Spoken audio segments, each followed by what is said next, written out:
હજુ 3 કલાક ગુજરાત પર આકાશી આફતનું સંકટ. કચ્છમાં અતિભારે વરસાદ, સૌરાષ્ટ્રમાં મધ્યમ વરસાદની આગાહી, અમદાવાદમાં પણ હળવા વરસાદનું અનુમાન.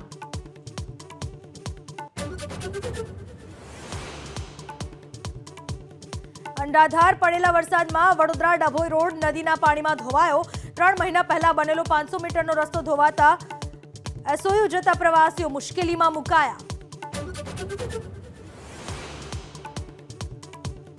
વડોદરામાં પૂરની સ્થિતિ સર્જાતા આવતીકાલે શાળાઓમાં રજા. અતિભારે વરસાદને પગલે 29 ઓગસ્ટે શાળા બંધના વડોદરા કલેક્ટરે કર્યો આદેશ.